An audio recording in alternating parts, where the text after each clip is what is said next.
بسم اللہ الرحمن الرحیم۔ السلام علیکم۔ اردو کہانی سینٹر میں خوش آمدید۔ میرا تعلق سرگودا کے ایک گاؤں سے تھا۔ میں 18 سال کا ایک خوبرو نوجوان تھا۔ ایک دن گاؤں کی کچھ لڑکوں سے میری لڑائی ہو گئی۔ یہ 5 لڑکے تھے جنہیں میں نے ایک ہی وار میں گرا دیا۔ یہ سارا منظر گاؤں کے چودھری کے ایک منشی نے دیکھ لیا۔ وہ میرے پاس آیا۔ اس نے میری مردانہ ہمت اور طاقت کی داد دی۔ نوجوان، تمہاری جگہ یہاں نہیں، تمہاری جگہ چودھری نثار کی حویلی میں ہے، چلو میرے ساتھ۔ چودھری صاحب کو تم جیسے بہادر نوجوانوں کی تلاش رہتی ہے۔ منشی کریم داد نے مجھے کاندھے سے پکڑا اور اپنے ساتھ حویلی لے آیا اور مجھے چودھری نثار کے سامنے پیش کرتے ہوئے کہا، چودھری صاحب، آج لڑکا نہیں سمجھو ہیرا لے کر آیا ہوں۔ منشی کریم داد نے کہہ کر میری بہادری کی داستان سنائی کہ کس طرح میں نے سبھی لڑکوں کو ایک ہی وار میں ڈھیر کر دیا۔ بہت خوب نوجوان، آج سے تم حویلی کی نگرانی پر مقیم ہو۔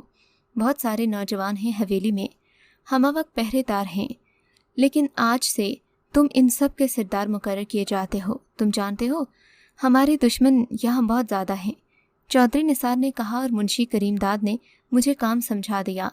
حویلی کی نگرانی کے علاوہ آہستہ آہستہ مجھ پر اور بھی ذمہ داریاں عائد ہوتی چلی گئیں، جیسے کہ ڈرائیوری کا کام۔ میں گاڑی اچھے سے ڈرائیو کرنا سیکھ گیا تھا کیونکہ مجھے بے حد شوق تھا۔ مجھ پر اعتماد کرتے ہوئے، میری شرافت سے متاثر ہوتے ہوئے، اب حویلی کی خواتین کو شہر شاپنگ کے لیے جانا ہوتا تو انہیں میرے ساتھ بھیج دیا جاتا۔ خواتین چادر میں اپنا وجود چھپائے چودھری کی پجاروں میں بیٹھ کر جاتی تھیں۔ نقاب میں صرف ان کی آنکھیں نمایاں ہوتیں۔ میں نے کبھی بھی آنکھ اٹھا کر انہیں دیکھنے کی غلطی نہیں کی، بس اگر کبھی ایک نظر پڑ جاتی تو میں چودھری کے خوف سے نظریں ان سے ہٹا لیا کرتا تھا۔ یہ 1995 کی بات تھی۔ اس وقت نہ موبائل تھا، نہ ہی اتنے رابطے، خط و کتابت کا دور تھا۔ ایک رات میں اپنے کمرے میں لیٹا ہوا تھا جو کہ حویلی کی پچھلی طرف تھا کہ کسی نے کھڑکی پر دستک دی۔ میں پریشان ہو گیا کہ رات کے اس پہر کون ہو سکتا ہے۔ میں نے اٹھ کر کھڑکی کھولی تو کوئی زنانہ آواز مجھے سنائی دی۔ اندھیرے میں مجھے صاف دکھائی نہیں دے رہا تھا۔ دروازہ کھولو، میں ہوں سائرہ۔ بہت ہی خوبصورت آواز میں کوئی لڑکی مجھ سے مخاطب ہوئی۔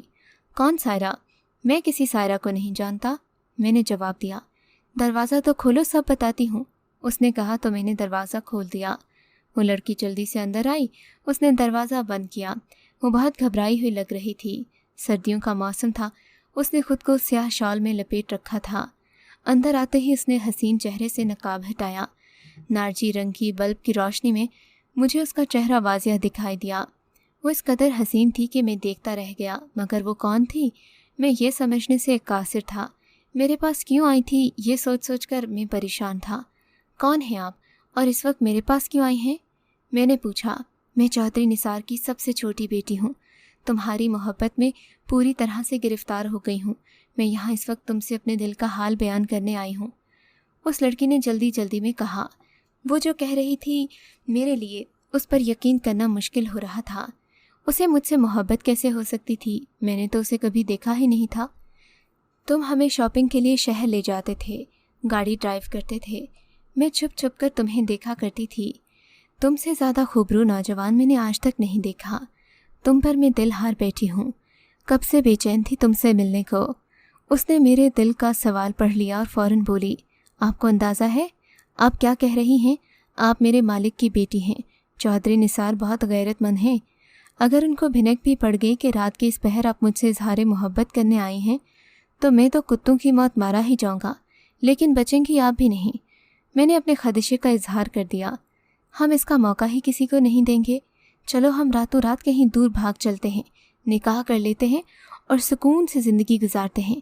میں تمہارے بنا ایک پل بھی نہیں رہ سکتی۔ یہ کہہ کر وہ مجھ سے لپٹ گئی۔ میں اس کمسن لڑکی کی دیدہ دلیری پر حیران رہ گیا۔ نہ اسے زمانے کا خوف تھا، نہ اپنے باپ کا۔ ایسا محسوس ہو رہا تھا کہ وہ حویلی کی سختیوں اور پابندیوں سے تنگ آ گئی ہے اور اب جان چھڑانا چاہتی ہے۔ وہ پڑھی لکھی لڑکی لگ رہی تھی۔ اس کی عمر 18 سے 19 سال کے لگ بھگ تھی۔ میں اپنے مالک کو دھوکہ نہیں دے سکتا۔ مجھے آپ سے کوئی محبت بھی نہیں ہے۔ اب یہاں سے چلی جاؤ، مجھے اپنی جان پیاری ہے۔ میں نے اسے خود سے الگ کیا تو اس نے رونا شروع کر دیا۔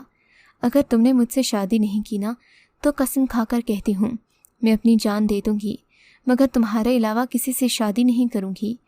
वो सीधा धमकी पर उतर आई। उस रात तो जैसे तैसे मैंने उसे कमरे से निकाल दिया और कुंडी लगा दी। मुझे खौफ आ रहा था। ये खौफ अपनी जान का था। मुझे अपनी जान प्यारी थी। मैं जानता था कि पकड़े जाने पर चौधरी निसार मेरी क्या हालत करेगा। मैं 18 साल का था जब इस हवेली में आया था। 2 साल बीत चुके थे, अब मेरी उम्र 20 साल थी। लेकिन यह सिलसिला ख़त्म नहीं हुआ। वो हर दूसरी तीसरी रात मेरे कमरे में आ जाती। मैं उसे समझा कर और डरा डरा कर थक गया था, लेकिन वो मेरी मोहब्बत में इतनी पागल थी कि मैं हार गया।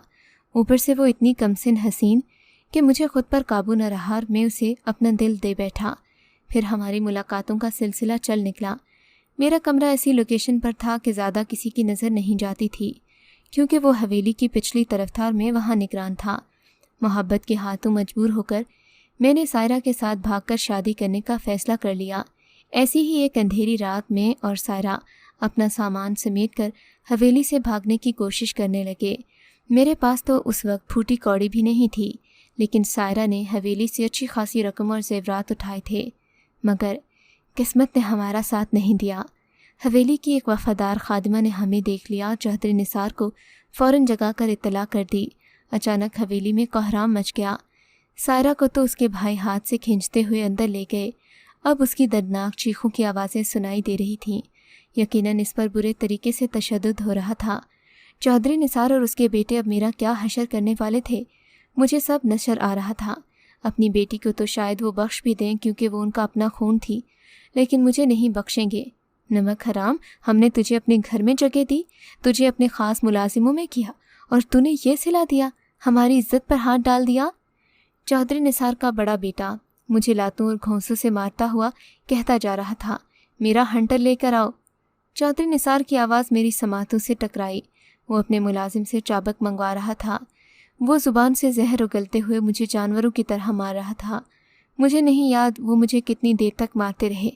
इसे खेतों में फेंक दो ताकि आवारा कुत्ते इसे नोच खा लें। खुर्दो होश से बेगाना होने से पहले ये जुमला था जो मैंने सुना चौधरी निसार के मुंह से। अंधेरी रात में मुझे घसीटा जा रहा था। कभी मैं होश में आ जाता, कभी बेहोश हो जाता। खेत तो बहुत हैं, ऐसा करते हैं इसे दरिया के किनारे फेंक देते हैं।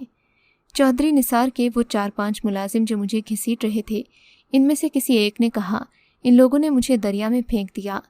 लेकिन जब मुझे होश आया तो मैं एक बारिश बुज़ुर्ग के सामने बैठा हुआ था। मैंने उठकर बैठने की कोशिश की, लेकिन बुज़ुर्ग ने मुझे एक इशारे से रख दिया। बेटा तुम आराम करो, तुम्हारे ज़ख्म बहुत ज़्यादा हैं, मैं 3 दिन से इनकी मरहम पट्टी करवा रहा हूँ। बुज़ुर्ग ने कहा तो मैं फिर से लेट गया। क्या मैं ज़िंदा हूँ? मैंने सवाल किया। मुझे यकीन नहीं आ रहा था कि मैं ज़िंदा हूँ, क्योंकि इतनी मार खाने के बाद शायद ही कोई ज़िंदा रह सके। बेटा तुम मुझे दरिया के किनारे मिले थे। पिछले 3 दिन से तुम बेहोश थे। मैं तुम्हारे होश में आने का इंतज़ार कर रहा था। यकीनन किसी ने तुम पर बहुत बुरा तशद्दुद किया है, वो बुज़ुर्ग बोले। मुझे बेहद कमज़ोरी महसूस हो रही थी। 3 दिन से खाली पेट रहने के बाइस मैं ठीक से आंखें नहीं खोल पा रहा था। उन बुज़ुर्ग ने मुझे पेट भरकर खाना खिलाया। मैं तेज़ी से सेहतयाब होने लगा। वो बुज़ुर्ग दरिया के किनारे बनी हुई एक मस्जिद में इमाम थे। वो ना सिर्फ इमाम थे बल्कि एक बहुत ही पहुँचे हुए बुज़ुर्ग भी थे। ये इंकिशाफ उनके साथ महीनों रहकर मुझ पर हुआ। इन्होंने मुझे दीन इस्लाम की बेहतरीन तालीम दी। वो सब कुछ बताया जो मुझे आज तक मालूम नहीं था। अपनी इस 20 साला ज़िंदगी मैंने यूं ही गुजार दी। बचपन में बस कभी पढ़ लिया करता था। इससे ज़्यादा दीन से मेरा कोई ख़ास लगाव अभी तक नहीं रहा था। लेकिन ये बुज़ुर्ग जिनका नाम यासीन शाह था, इन्होंने मुझे एक रूहानी दुनिया दिखाई। वो ख़ुद भी रूहानियत से बहुत करीब थे और मुझे भी करीब कर दिया। अब मैं मराक़बे तक करने लगा। 5 वक्त का नमाजी बन गया, तिलावत करता, लेकिन रह रहकर सायरा का ख्याल भी आता। न जाने मेरे पीछे उसका क्या हाल हुआ होगा। हवेली में ज़रूर सब मुझे मरा हुआ समझ रहे थे। 5 साल मैंने यासीन शाह की सोबत में गुजारे। इन 5 सालों में मैं रूहानियत की मंजिलें तय करता चला गया। यासीन शाह की मौत का वक्त भी जल्द आन पहुँचा। मरने से पहले इन्होंने मेरी पुश्त थपथपाई और मुझे एक इज़्न दिया। बेटा, मैंने अपना इज़्न तुम्हें दे दिया है। अब तुम इसकी हिफाजत करना और इंसानियत की खिदमत करना। बस याद रखना कि खुदा की राह से कभी न भटकना। जिस दिन तुम भटक गए बेटा, तुम बर्बाद हो जाओगे, कोई तुम्हें बचा नहीं सकेगा। یہ آخری الفاظ تھے جو یاسین شاہ نے مجھ سے کہے تھے۔ اس کے بعد وہ دارالفانی سے کوچ کر گئے، مجھے اپنے منصب پر بٹھا گئے۔ ان کے مرید اب میرے مرید ہو گئے۔ ایک دن میرے پاس ایک عورت آئی، وہ میرے پاس اپنی فریاد لے کر آئی، کہنے لگی سائیں جی میرے لیے دعا کریں کہ میرا بیٹا ہو جائے ورنہ میرا شوہر دوسری شادی کر لے گا۔ اس عورت نے کہا تو مجھے یاسین شاہ کا دیا ہوا اذن یاد آیا۔ میں نے کہا جا تجھے اولاد ہو۔ میں نے اس عورت سے کہا شاید میں یہ آزمانا چاہتا تھا، اپنے آپ کو بھی اور یاسین شاہ کی کہی ہوئی بات کو بھی۔ تبھی ان کی بات سچ ہو گئی۔ 1 مہینے بعد وہ عورت خوشی خوشی مٹھائی لے کر میرے پاس آئی اور کہا کہ اس کو اسی مہینے حمل ٹھہر گیا ہے اور یہ سب میری دعا سے ہوا ہے۔ اس عورت کا سن کر بانجھ عورتوں کا ایک ہجوم میرے آستانے پر ٹوٹ پڑا۔ اسی مسجد کے قریب میں نے آستانہ بنا رکھا تھا۔ اس کے بعد یہ سلسلہ چل نکلا۔ میں دعا کرتا اور میری دعا سے عورتوں کی گود ہری ہو جاتی۔ مجھے یاسین شاہ کی باتیں یاد تھیں۔ میں نے کبھی کسی عورت پر غلط نظر نہیں ڈالی۔ بدلے میں عورتیں مجھے پیسے دیتیں مگر میں ان سے 1 روپیہ بھی نہ لیتا۔ میں یہ سب انسانیت کی خدمت کے لیے کر رہا تھا کہ میرا رب مجھ سے راضی ہو جائے۔ میں خود بھی حیران تھا کہ یہ سب کیسے ہو جاتا ہے۔ یقین میرا رب کن فرماتا ہے اور ہو جاتا ہے۔ میں تو بس ایک ذریعہ تھا اور کچھ نہیں۔ اس دوران میں مسلسل اسے بھی یاد کرتا رہتا۔ مجھے اس بات کا دکھ تھا کہ میری وجہ سے سائرہ کی کیا حالت ہوئی ہوگی۔ اب نہ جانے وہ کہاں ہوگی۔ میری عمر 30 سال ہو گئی تھی مگر میں نے ابھی تک شادی نہیں کی تھی۔ اس دریا کے کنارے رہتے ہوئے میں نے 10 سال گزار دیے۔ میری دعاؤں کے چرچے دور دور تک پھیلتے چلے گئے۔ مجھے روحانی طاقتیں دن بدن ملتی جا رہی تھیں لیکن گمراہی کا ڈر بھی تھا۔ میں حیران تھا کہ خدا مجھے نوازتا جا رہا ہے۔ میرے اندر غرور کی بجائے عاجزی ہی عاجزی تھی۔ مجھے بھٹک جانے سے خوف آتا تھا۔ اس منصب پر بیٹھے ہوئے مجھے 15 سال بیت گئے۔ اب میری عمر 35 سال تھی۔ عبادت کی وجہ سے میرے چہرے پر نور آ گیا تھا۔ حسن تو خدا نے مجھے پہلے ہی دے رکھا تھا، اب اس حسن کو 4 چاند لگ گئے تھے۔ یہ عمر بھی ایسی جاذب ہوتی ہے کہ انسان خوبرو لگتا ہے۔ میرے پاس دعا کروانے والی کئی خواتین مجھے دیکھتیں تو دیکھتی رہ جاتیں۔ مجھے ان کے بھی بہک جانے کا خوف ہوتا۔ ان میں سے کافی ایسی بھی تھیں جو نوجوان اور حسین تھیں مگر میرے دل میں خدا کا خوف تھا، اسی لیے میں نے خود پر قابو ہی رکھا، اپنی نظریں نیچی رکھیں، کسی مریدنی پر بری نظر نہیں ڈالی۔ کچھ ایسی بھی لڑکیاں آتیں جو نئی نویلی دلہن ہوتیں، جنہیں اولاد چاہیے ہوتی، وہ حسین بھی ہوتی اور مجھ پر فدا ہوتی بھی نظر آتیں۔ میں ان کے جذبات تو ان کی آنکھوں سے پڑھ لیتا لیکن مجھے ان سے نفرت ہونے لگتی کہ وہ کیسے کسی نامحرم کا خیال اپنے دل میں لا رہی ہیں حالانکہ وہ شادی شدہ ہیں۔ محبت تو میں نے بھی سائرہ سے کی تھی لیکن یہ محبت بہت پاکیزہ تھی۔ بے قصور ہوتے ہوئے بھی میں خود کو سائرہ کا مجرم سمجھتا۔ بہت معلوم کرنے پر پتہ چلا کہ سائرہ کی شادی کسی اونچے خاندان میں ہو چکی تھی۔ یہ سن کر مجھے مسرت ہوئی اور ذہنی سکون ملا، یعنی کہ وہ زندہ تھی اور اس کا گھر بھی بس چکا تھا۔ میں حمایت اس کے لیے دعا گو رہتا اور یہ میری دعاؤں کا ہی نتیجہ تھا جو آج وہ اپنے گھر میں شاد و آباد تھی۔ ایک دن اچانک کوئی طاقتور گروہ میرے پاس آیا۔ ان کے پاس اسلحہ تھا۔ وہ اسلحے کے زور پر مجھے اغوا کر کے لے گئے۔ نہ جانے کیوں مجھے لگا کہ یہ چوہدری نثار کے بندے ہیں مگر ایسا نہیں تھا۔ وہ مجھے سرگودھا سے دور لے گئے۔ پتہ کرنے پر معلوم ہوا یہ جگہ گجرانوالہ میں تھی۔ مجھے ابھی تک اس اغوا کا مقصد سمجھ میں نہیں آ رہا تھا۔ انہوں نے مجھے ایک چوہدری کی حویلی میں حاضر کیا۔ یہ چوہدری شمشاد کی حویلی تھی۔ کہنے لگے سنا ہے تم جس بانجھ عورت کے لیے دعا کرتے ہو اسے اولاد ہو جاتی ہے۔ آج سے تم ہمارے لیے کام کرو گے۔ یہ جو تم مفت میں خدمت خلق کر رہے ہو ہم اس کے پیسے لیں گے۔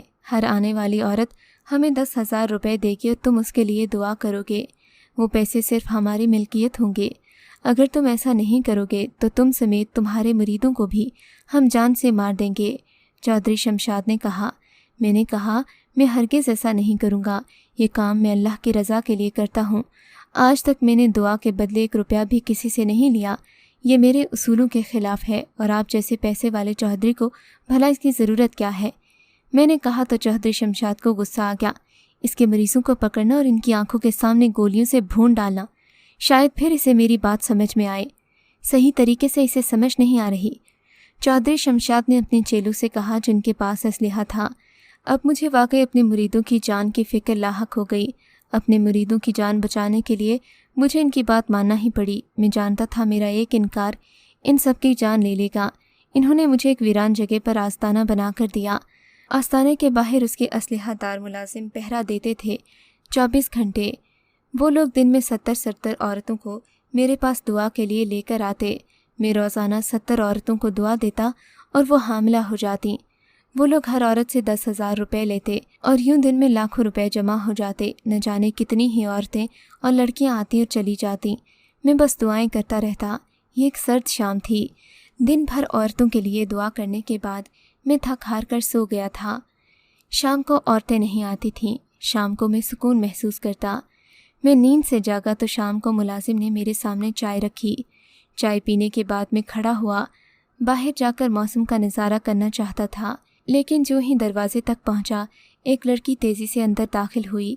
उसके मुंह से बस साईं का लफ्ज़ निकला और वो मेरी बाहों में झूल गई। मैं उसे गिरता हुआ देखकर उसे एकदम थाम लिया। वो बेहोश हो गई थी। मैं उसे पकड़ते ही ज़मीन पर बैठ गया। होश में आए, आप कौन हैं? मैंने उसका गाल थपथपाते हुए कहा। मैं उसे होश में लाने की कोशिश कर रहा था, लेकिन उसके चेहरे पर मेरी नज़र पड़ी तो मैं देखता रह गया। झील सी गहरी आंखें बंद थीं। मरी हुई घनी पलकें अपना जलवा दिखा रही थीं। गोरा रंग ऐसे दमक रहा था जैसे कोई हीरा हो। मेरी नज़रें उसकी पलकों से फिसलती हुई उसके होंठों तक गईं। उसके लब थे या गुलाब की पंखड़ियाँ। इतना मुकम्मल हुस्न मैंने ज़िंदगी में पहली बार देखा था। ऐसा हुस्न तो सायरा कभी नहीं था। मैं सब कुछ भुलाकर उसके हुस्न में खो गया। वो मेरी झोली में घिरी हुई थी। उसकी सुर्ख चादर सर से ढलक चुकी थी। मैंने सामने पड़ा गिलास उठाया और पानी के छींटे उसके मुंह पर मारे तो वो होश में आई। साईं, उसने आंखें खोलते ही कहा। मैं तो कुछ कहने के काबिल ही नहीं लग रहा था। उसके हुस्न को देखकर चारों शाने चित हो गया। ऐसा लग रहा था कोई गुलाब का फूल मेरी झोली में आन गिरा है। अचानक उसे एहसास हुआ कि वो मेरी झोली में है तो एकदम शर्मसार होकर उठी। माफ़ करना साईं, उसने शर्मिंदा होते हुए कहा। मैंने जवाब दिया, कोई बात नहीं। वो संभल कर बैठी और अपनी चादर दुरुस्त की। साईं, मैं बहुत दूर से आपसे दुआ करवाने आई हूँ। उसके अल्फाज थे। मैं अपनी जगह पर बैठ गया। उस वक्त मेरे और इस औरत के अलावा वहाँ और कोई नहीं था। एक ख़ास वक्त दुआ का मुकर्रर होता था, मगर ये वक्त दुआ का नहीं, मेरे आराम का था। इसीलिए शायद ये बेवक्त आ गई थी और दूर से आई थी। मैंने कहा, बोले, आपको क्या दुआ करवानी है? वो किसी फ़कीरनी की तरह मेरे सामने सर झुकाकर बैठ गई। साईं, मुझे औलाद नहीं है। मेरा शौहर दूसरी शादी कर रहा है, उसने बताया। ये बात मेरे लिए नई नहीं थी। हर लड़की यही मसला लेकर आती। नाम क्या है आपका? मैंने कभी किसी मुरीदनी से उसका नाम नहीं पूछा, लेकिन उसके नाम के मुतालिक मुझे तजस्सुस हुआ। ईमान, ईमान नाम है मेरा, उसने झुकी हुई पलकों के साथ कहा। जितनी खूबसूरत वो थी, उसका नाम भी उतना ही खूबसूरत था। साईं, मेरे लिए दुआ करें। कोई ऐसा तावीज़ दें कि मेरा शौहर दूसरी शादी ना करे। मैं बहुत दूर से आपका नाम सुनकर आई हूँ। खाला का घर है। मैं अपने शौहर से खाला के घर का कहकर आई हूँ। ये नहीं बताया कि दुआ करवाने आई हूँ, वरना वो मुझे आने ही ना देता। उसके सर पर तो दूसरी शादी का भूत सवार है। अब वो मुझसे औलाद चाहता ही नहीं। उसकी माँ ने उस पर जादू करवाया है। वो मेरी तरफ देखता ही नहीं। ईमान ने बताया तो मैं सारा मामला समझ गया। कितना अरसा हुआ है शादी को? मैंने पूछा। कहने लगी, 15 साल की उम्र में शादी हुई थी। अब मैं 25 साल की हूँ। 10 साल हो गए हैं। मुझे तो वो 20 साल की लग रही थी, नाजुक कली सी। अगर मैं उसके लिए दुआ करता तो ये भी उम्मीद से हो जाती और फिर मैं कभी उसे देख न पाता। मैंने दिल में सोचा, मैं उसे दोबारा देखने का ख्वाहिशमंद था। मैंने उसके लिए दुआ नहीं की। मैंने कहा, ये तावीज़ अपने गले में बांध दो। मैंने उसे तावीज़ लिख कर दिया कि वो बार बार मेरे आस्ताने पर खुद ही खींची चली आए। ऐसा ही हुआ। दिन को जब सारी औरतें चली जाती तो वो शाम को आती। मैं उसे रोज़ाना ऐसा तावीज़ देता कि वो मेरे इश्क में पागल हो जाए, और ऐसा ही हुआ। अब वो बेमकसद मेरे आस्ताने पर आने लगी। काफ़ी देर मेरे सामने बैठी रहती। मैं उसके हुस्न से फैज़याब होता रहता। मैं बस उसे देखता ही रहता। एक दिन उसने कहा, साईं, अब मेरा दिल कहीं नहीं लगता। दिल करता है आपके कदमों में बैठी रहूं। उसे देखकर मेरे भी सोचने समझने की सलाहियतें ख़त्म हो चुकी थीं। उसके सर पर बस मेरे इश्क का भूत सवार था। वो भी मेरे पास रहना चाहती थी। मुझे और क्या चाहिए था? मैं तो खुद उसके इश्क में डूब गया था। मेरी ज़िंदगी का क्या मकसद था? मैंने यासीन शाह से वादा किया था। मैं सब भूल बैठा। याद था तो बस ईमान। छोड़ दो अपने शौहर को हमेशा के लिए मेरे पास आ जाओ, मैं भी तुम्हारे बिना नहीं रह सकता, मुझसे निकाह कर लो, मैंने कहा। और फिर जैसा मैंने कहा उसने वैसा ही किया। वो अपने शौहर से तलाक लेकर अपनी खाला के घर आ गई। वहीं पर उसने अपनी इद्दत पूरी की। साईं, मेरी इद्दत मुकम्मल हो गई है, अब मुझे अपना बना लो। 4 माह बाद वो मेरे पास आई। मुझसे मिलने की खुशी में उसका हुस्न दोबाला हो गया। उसकी दूधिया रंगत चमककर मज़ीद सफ़ेद हो गई। उसके होंठों की लाली गहरी हो गई। झील सी आंखों में चमक सी आ गई। मैंने उसी शाम उससे निकाह कर लिया, हमेशा के लिए उसे अपना बना लिया। मौका पाकर मैं ईमान को लेकर चौधरी के चुंगल से फ़रार हो गया और वापस सरगोदा आ गया। लेकिन वहाँ नहीं गया, क्योंकि वो लोग मुझे फिर ढूंढ लेते। हमने एक छोटा सा घर बनाया और वहाँ रहने लगे। अब मैं था और ईमान थी। मैं एक पल भी उससे दूर ना होता, वो भी हर वक्त मेरे पास रहती। हम दोनों एक दूसरे में खो चुके थे। मुझे दुनिया जहाँ का होश नहीं था। जा तुझे औलाद हो।